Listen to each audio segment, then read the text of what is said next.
Welcome into a brand new episode of the Sports Hub Patriots podcast. I'm Alex Barth from 98.5 The Sports Hub, 98.5thesportshub.com in Boston. A little different look this week as we work through some technical difficulties to bring in our guest. Justin Melo covers the Titans for a handful of different sites. Justin, I'll miss one so I'll let you do it, but also covers the NFL draft for the Draft Network. So we're going to get into Patriots Titans a little bit, Justin, but with Patriots at 2-6, I've been getting a ton of questions. I know people say they come to me for the draft. You are somebody that I go to for the draft, so I'm not letting you get out of here without doing a couple of draft things. But first, we'll focus on Patriots Titans. So I guess start off, let people know where they can find your Titans coverage. Well, Titans coverage is over at SB Nation's Music City Miracles, Nashville's Broadway Sports, and I just became the managing editor of Titans Heist. So it's cool to have my own spot that I'm overlooking now. But Titans content, a variety of places. I do a podcast with at Titans Film Room. That's the Music City Audible podcast. And I just wrote a book, which is still weird to say, but it just published a couple of weeks ago. It's called Titans of the South. It's available now where all books are sold, chronicling the entire history of the franchise from 1960 to 2023. So it took me about 2 years. Cool to see it on bookshelves now. So we'll just focus on the immediate future instead of all that history. People can check that out. Patriots, Titans this Sunday. Both teams dealing with some quarterback uncertainty. Drake May looked like he was at practice the full length today, so moving along in that concussion protocol. And that's something that we're just going to have to sort of wait and see. Concussions being tricky, but down in Tennessee, Will Levis dealing with the shoulder injury. Mason Rudolph has started the last two games. Who are you expecting to see at quarterback for the Titans in this one? I'm expecting to see Will Levis. He practiced on Wednesday and Thursday. I thought he had good days, looked good. The two-game stint on the sidelines was a little bit unexpected. I don't know how closely you've been following this thing, but he hurt his shoulder against Miami, came out of that game. That was week 4.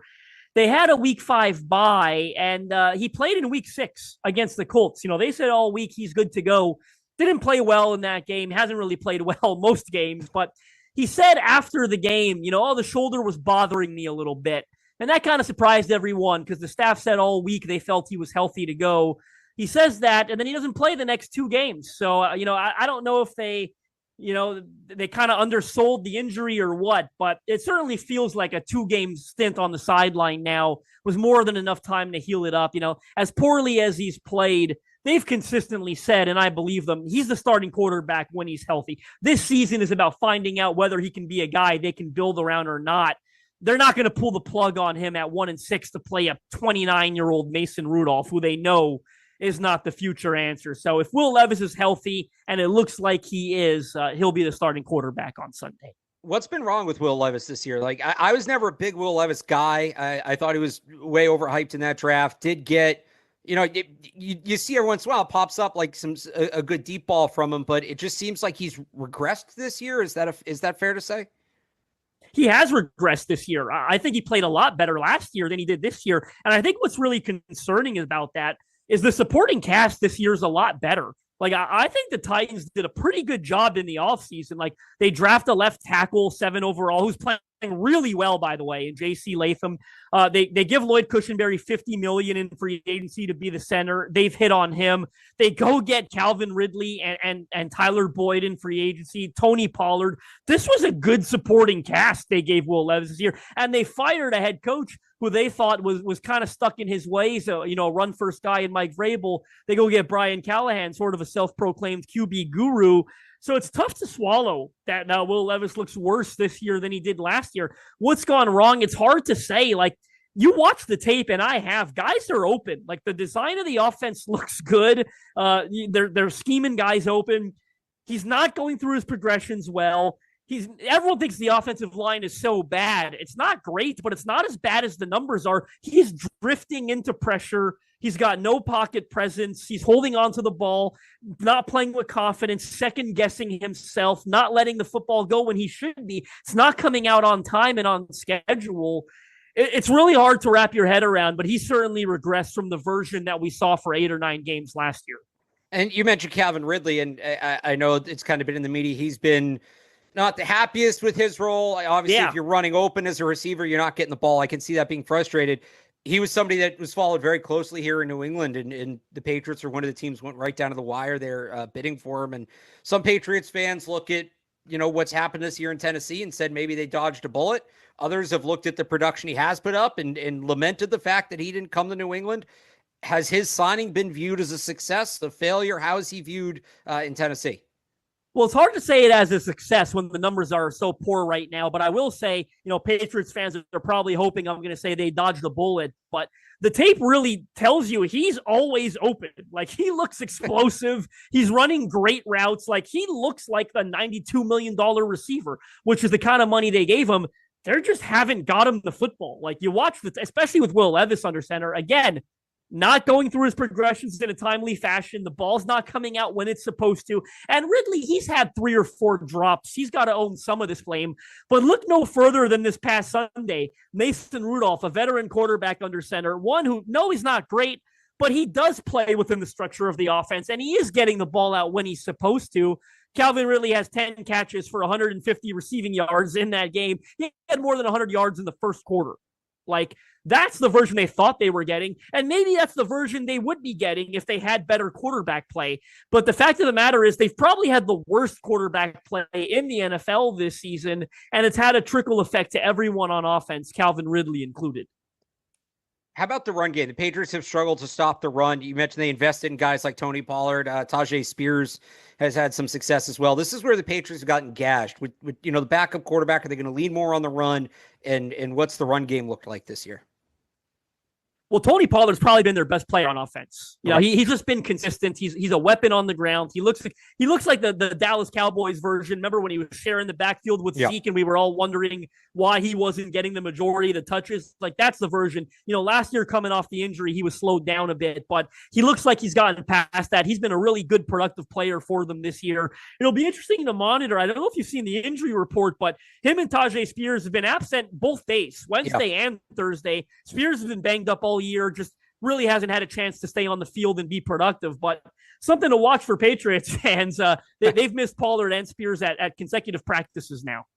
Yeah, and this is a Patriots team that, they were better last week against the Jets, but it still hasn't been good against the run, so they could certainly use that kind of break. When the Patriots have the ball, this is more what I want to ask you about. This is what I was really excited to ask you about. So Jeffrey Simmons has always been one of my favorite players in the league. I think very underrated player. You add T'Vondre Sweat, who is a beast, and people who followed me know I talked a lot about him leading up to the draft this year. Excellent player. For a Patriots offensive line that has struggled, and it's been better the last couple of weeks, but as a whole has struggled, just how much of a threat do those two guys alone represent? Well, that's an interesting question because the idea is they're plugging gaps up the middle. When they drafted T'Vondre Sweat and paired him with Simmons, the idea was we can defend the run from light boxes. We can play these nickel and dime defenses everyone is playing, get, smaller, faster guys on the field, but you're still not going to be able to run the football on us because we've got Simmons and Sweat up the middle. Simmons hasn't been as good this year as expected and as advertised. Early on he struggled. It was really, I think, first 3 or 4 games he had 1 quarterback pressure combined, like every game. It was kind of surprising a little bit. Then he had the Tommy John injury, which is so interesting. It's so different from baseball. He took a week off. He didn't have surgery, and he's back. Like that's crazy how different it is. But I will say he's been playing better lately. He's starting to round into form. Had a couple of really good reps against the Lions. I think he was their highest graded player, PFF. And he's rounding into the form that you expect from Jeffrey Simmons. T'Vondre Sweat's been a hit as well. That was a very controversial pick for the Titans. Not everyone loved it. He's been damn good. He's been, if you were a fan of him pre-draft, he's been as advertised. He's plug in the middle. At times, he just looks downright unblockable when he's getting penetration up the interior there. The weird thing is the Titans have not been very good rushing the passer this year.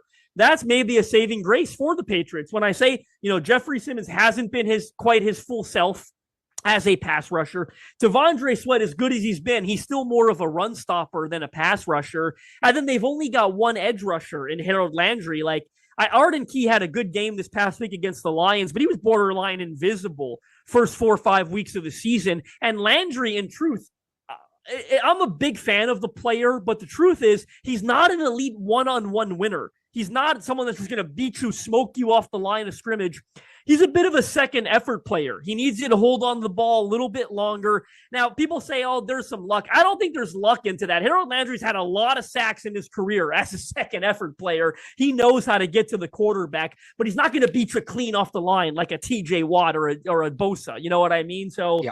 Titans are not rushing the passer well. It's mainly been because they've got no other edge rusher besides Harold Landry. Arden Key's been miscast into a starting role this year. That's not his game. He should be a rotational number 3, but they're relying on him to play almost an every down role. And then Simmons hasn't been quite as good to start the year, but he is rounding into form now. So you mentioned that front and holding the ball. If it is Jacoby Brissett, like that's been a problem for him. And you look at, okay, can guys get open in the secondary? Who's left? Like I see L'Jarius Sneed on the injury report. I see Armani Hooker on the injury report. It doesn't look like that impressive a group to begin with. And now they've got guys banged up. It's no secret the Patriots haven't been the best passing team in the league, even with Drake May. Like they've had their flashes, but the consistency isn't still totally there. Now, some of that's because of the front. Some of that's because of the pass blocking, but is this a Titans team the Patriots can throw on? And is this potentially a get right game for the Patriots passing offense?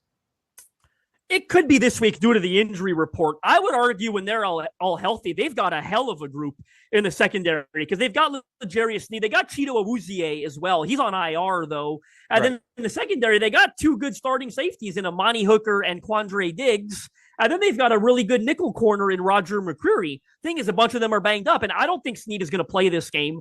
And Awuzie is still on IR, so they'll be without their 2 top starting corners. They've been starting at corner lately. They've been starting Jarvis Brownlee Jr., a 5th-round rookie, who I was in love with during the pre-draft process, and I think the Titans have hit on him big time. This 5th-round rookie looks like a long-term starter for them. He's playing pretty damn good football right now for them. The other starter is Darrell Baker Jr., I think a 3rd-year UDFA they claimed off waivers. You're going to be shocked. You're going to be like, that's impossible. You're going to call me biased. They've both played well, like lately. Like I know they got their ass kicked against Detroit, but keep in mind, the Lions had 4 touchdowns in that game of like 25 yards or less. They had 300 return yards in the punt and kick return game. Their starting field position, they were like on the Titans 25 every time they got the ball. But the Titans defense is still, I believe, number 1 in yards allowed in the league. It's mind-blowing for a 1-6 team that's missing their entire secondary. But Denard Wilson's been a great defensive coordinator for them. It looks like they hit on him. Jarvis Brownlee's playing great ball for a 5th-round rookie. And Darrell Baker Jr., especially in that Bills game when it was close early, has given them a bunch of snaps that make you go, wow, this guy might not be as bad as I was worried he was going to be. Couple PBUs at the catch point, yada, yada. Of course, they'd like to have Sneed and Awuzie out there. But I tell you, these last couple of weeks, it's not the corners that are killing them. It's not the secondary that's killing them. It's the turnovers on offense and the inability to play special teams. Yeah, the special teams issues I've seen, like it's pretty ugly, right? Like what is? Oh.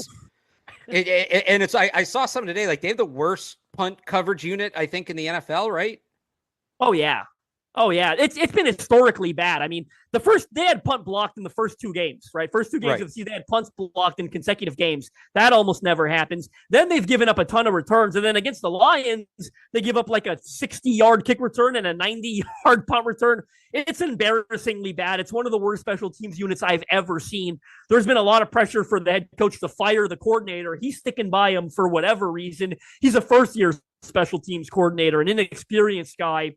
And their issues are embarrassing. Like when they couldn't protect the punter on the first and second week, now they're giving up a bunch of yards. Well, they've said, well, we're giving up the yards because we couldn't protect. So we're keeping in more guys to protect, and it's hurting our coverage. And we're just sitting here like, I mean, this is historical, right? We've got, right. Like, what do you mean? If the only way to protect them is to leave everyone in, you've got problems, right? Like and then they're talking about maybe we're going to start putting some starting defenders on special teams because this isn't all hands on deck emergency.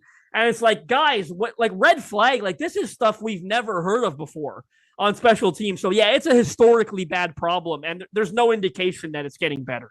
That's wild. Like, I mean, yeah, it's one thing to say, all right, well, we're not going to go all out in coverage because, we have weak spot here, but there are teams that block for the punter and cover kicks. Most NFL teams do that.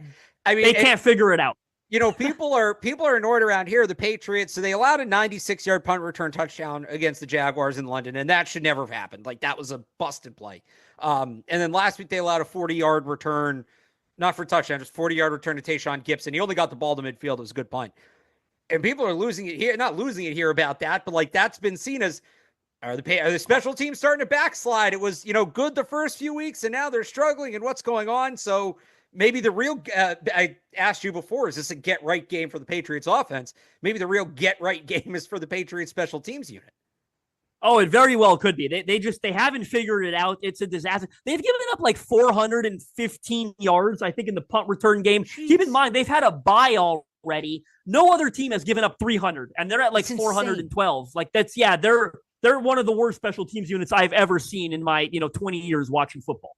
Tell me, and I looked at the numbers earlier this week, and now I'm blanking, but former Patriot Nick Folk, who people around here still love, is he at least above all this, or? Oh, he's outstanding. He's one of the best. I mean, I think he missed one kick last year. He hasn't missed this year. He's one of the best kickers they've ever had. Like, I was wondering, they might be able to get something for him at the trade deadline. He's just, I can confidently, sorry, Patriots fans, they made a mistake on that one. Like, he's unbelievable. Like, the guy just doesn't miss. He had the best kicking percentage in the NFL last year, and he still hasn't missed this year. He's automatic. People around here are still upset about that. Like, he had a rough half a year and he's in his late 30s, and it was, all right, move on a year too early rather than a year too late, which, made some sense at the time, but, sure. Now he's good. Even Chad Ryland, who they drafted to replace him, was bad last year. Just won special teams player of the week. I know you got to get out of here, Justin. So I do want to get some draft talk in, because you specifically, again, covers the draft for the Draft Network, and they do, you and the rest of the team over there do a fantastic job. Two big questions for you, really. As we stand here a little past halfway the college football season, Will Campbell, Kelvin Banks, I'll even throw Ariante Ursary in there because he's starting to get some buzz. How do you rank them? How do you rank those three?